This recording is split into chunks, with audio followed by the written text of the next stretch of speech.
We take an in-depth look now at how cities are handling the urban migration and how it's affecting people and their businesses. I'm joined by Shawn Fremstand, a senior research associate on poverty and inequality at the Center for Economic and Policy Research. Shawn, thanks for joining us. Thank you. Well, we hear about this wave of migration to the cities all over the world. This is taking place. Cities just about set to explode in the next couple of decades. What do leaders need to plan for as far as economic planning is concerned? Well, I think a huge issue here, especially in these emerging market areas with the biggest growth, is infrastructure.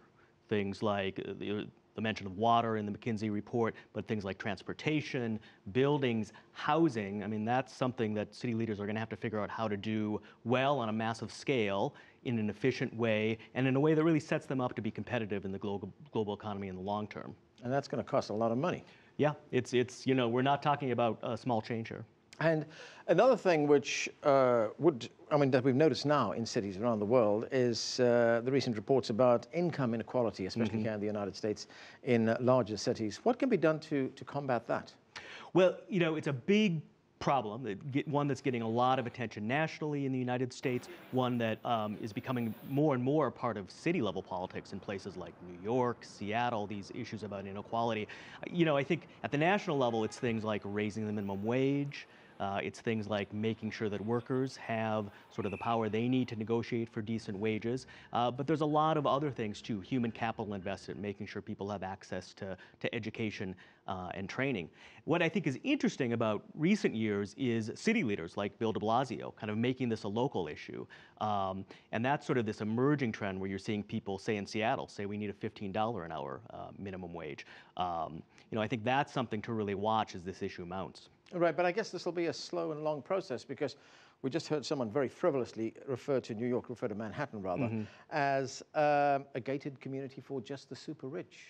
I mean, that's going to be difficult to change. Right. I mean, within these cities too. I mean, New York isn't just a city; it's a bunch of cities, really, in many ways, and there's a lot of diversity in those cities. So I think it's interesting to see that call for one city, whether it will be possible.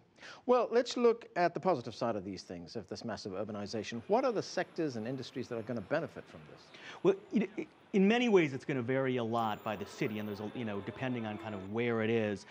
Certainly, infrastructure, road construction, transportation infrastructure, things like water infrastructure are going to be big things. And then I think it varies much more about the kind of demographics of the city, kind of where it is in the growth trajectory. I mean, you think about a city like some of the Asian cities that we're seeing a lot of growth in. A lot of that is from older people, elderly people with high incomes. So it's about sectors that might cater more to their needs. When you compare that, say, with some of the growth in the cities in Africa, where it's much more young people, even children are huge kind of the growth drivers there. So there's a different set of potential things there. So it's hard to really generalize, but I think just depending on what sector you are, there's probably a city for you to sort of look at. Right. By the same token, will there be a downside for some sectors and some businesses?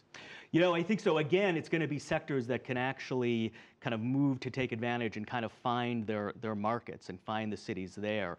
I think part of this is just a need to think not just about where you're at a national level or county or a sort of country level, but focus in on cities and find the ones that if you're a sector leader are going to work for you. Okay, we don't have too much time left. What about those people left in the rural areas? That's a big challenge. I mean, we've already had a lot, we're a pretty urbanized country here in the United States. The big problem is often, will those people be left behind just completely, sort of a second nation? You see a little bit of this in places like the South. I think a lot of it is connecting them to the growth, local economic development, again, investment in human capital, not forgetting them. Shawn Fremstand, thanks for joining us.